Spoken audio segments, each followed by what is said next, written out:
Sebanyak 170.000 personil militer Amerika Serikat ditugaskan ke luar negeri. 35% ditempatkan di Jepang. Pulau-pulau di Jepang merupakan rumah bagi lebih dari 80 pangkalan Amerika Serikat, termasuk kapal induk Angkatan Laut USS Ronald Reagan.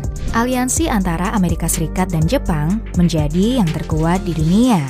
Dalam 1 abad terakhir, para pemimpin Jepang telah banyak melakukan kunjungan negara, kunjungan pejabat, dan kerja resmi lainnya ke Amerika Serikat, lebih banyak dari sekutu yang lain. Masyarakat kedua negara tersebut juga memiliki perspektif baik satu sama lain. Amerika Serikat adalah sekutu terdekat Jepang, sedangkan Jepang hanya salah satu sekutu Amerika. Hubungan Jepang dan Amerika tidak selalu bisa disebut normal. Hubungan Jepang dan Amerika disepakati dengan sebutan perdagangan strategis, yaitu keamanan yang dijamin Amerika dibalas dengan imbalan pangkalan oleh Jepang. Dalam kesepakatan tersebut, Jepang akan memberikan semua fasilitas, landasan udara, dan pelabuhan. Sementara Amerika membayar sendiri keperluan lain yang dibutuhkan. Di bawah tekanan dari Amerika, pada 1978, Jepang mulai melakukan pembayaran, namun ternyata melebihi kesepakatan. Pencatatan pembayaran oleh Jepang ini dinamakan anggaran simpati. Tetapi Amerika Serikat lebih menyukai istilah dukungan tuan rumah atau host nation support. Meskipun memperjelas bahwa ini sepenuhnya bersifat sukarela, Jepang membangun fasilitas baru, membayar utilitas, dan menutupi gaji karyawan. Seiring berjalannya waktu, loyalitas antara kedua negara mulai dipertanyakan. Pertama, Jepang mulai menolak membantu mengamankan Teluk Persia selama Perang Irak-Iran. Kedua, Toshiba tertangkap menjual teknologi milik Soviet. Jepang kemudian menghadapi risiko dianggap sebagai sekutu yang buruk dan harus segera melakukan sesuatu. Amerika dan Jepang kemudian meresmikan anggaran sukarela tersebut menjadi perjanjian tindakan khusus atau Special Measure Agreement yang akan dinegosiasikan setiap 5 tahun.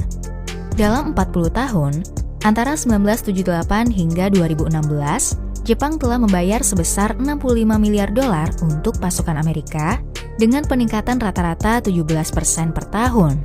Pada tahun 2019, Jepang menyumbang sekitar 3,16 miliar dolar kepada militer Amerika Serikat.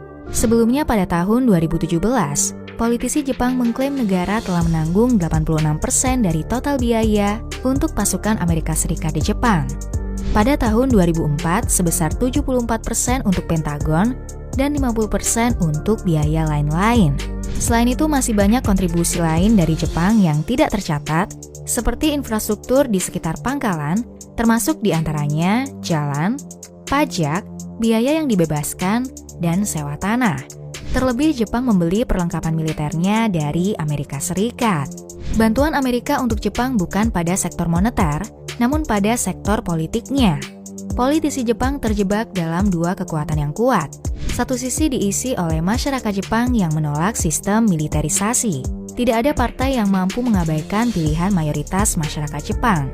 Tahun 2015, Shinzo Abe mengesahkan Undang-Undang Keamanan yang mengizinkan militer untuk melindungi sekutunya dalam keadaan tertentu. Hak yang sangat mendasar dan universal sehingga diabadikan dalam Piagam PBB. Untuk itu, saat pemerintahan Shinzo Abe, Jepang banyak mengeluarkan anggaran bantuan kepada militer Amerika. Namun dalam satu hari, ada 300 protes dari masyarakat Jepang. Menjelang pemilu, Shinzo Abe mengalihkan fokusnya kepada ekonomi Jepang dan akan kembali beralih fokus ke pertahanan setelah ia memenangkan pemilu. Di sisi yang berlawanan dari masyarakat Jepang adalah Amerika Serikat. Jepang yang enggan meningkatkan peran militer akan dianggap menyalahi perjanjian. Jepang menghadapi sekutu yang serakah dan berbahaya. Banyak yang menginginkan Jepang untuk mengambil bagian yang lebih besar dari beban keuangan demi keadilan. Termasuk pembentukan kebijakan luar negeri, Jepang terlihat terlalu mengandalkan Amerika Serikat sehingga mengorbankan militer negaranya sendiri dan juga keamanan kawasan Asia Pasifik. Oleh karena itu, politisi Jepang harus berhati-hati dan menjaga kepercayaan dari keduanya. Ketegangan memuncak saat Perang Teluk I. Pada Desember 1990, Duta Besar Amerika Serikat menghubungi Perdana Menteri Jepang meminta dukungan untuk melawan invasi Irak ke Kuwait. Namun tindakan tersebut dianggap inkonstitusional. Dalam suatu jajak pendapat, hanya sepertiga responden yang mendukung Jepang mengirimkan pasukan. Jepang kemudian memutuskan menolak memberi bantuan. Setelah gencatan senjata diumumkan, Jepang mengirimkan 6 kapal kecil penyapu ranjau. Alih-alih mengirimkan pasukan, Jepang mendanai 13 miliar dolar di Perang Teluk I, meskipun katanya tidak banyak membantu. Namun Jepang dituduh melakukan diplomasi buku cek, yaitu membayar untuk menghindari kewajiban. Sebenarnya bantuan Jepang jauh lebih banyak dari yang dibutuhkan. Bukan dengan uang atau pemenuhan kebutuhan militer, namun dengan keadilan. Politisi Jepang lebih memilih mematuhi kehendak masyarakatnya yang menentang perang. 10 tahun kemudian, pada 11 September 2001, pemerintah Jepang hanya membutuhkan waktu 45 menit untuk membentuk satuan tugas dan menyatakan dukungan sepenuhnya kepada Amerika. Dalam waktu sebulan, Jepang mengesahkan undang-undang yang mengizinkan adanya aktivitas militer di Irak, meskipun diwarnai dengan protes dari masyarakat. Sejak itu, pasukan Jepang dikirim ke Kamboja, Mozambik, Rwanda, dan negara lain. Hasilnya, pemerintah Jepang menilai kebijakan pertahanan itu tidak terlalu berhasil. Undang-undang yang disahkan hanya mengizinkan pengerahan hingga 2.000 tentara, hanya untuk operasi penjaga perdamaian PBB, dan jika 5 syarat kondisi telah terpenuhi. Pasukan Jepang dilarang melakukan tugas infanteri dan hanya boleh beroperasi di lokasi yang telah dianggap aman. Pasukan Jepang seringkali terlihat berlindung di balik pasukan negara lain. Tidak pernah ada kematian tercatat dalam misi luar negeri, dan jika ada akan mengakibatkan krisis bagi Jepang. Solusi yang diputuskan pemerintah Jepang telah melegakan masyarakatnya dan juga Amerika Serikat, meskipun Amerika tidak terlalu puas. Namun seiring berjalannya waktu, kedua sisi tersebut semakin kuat.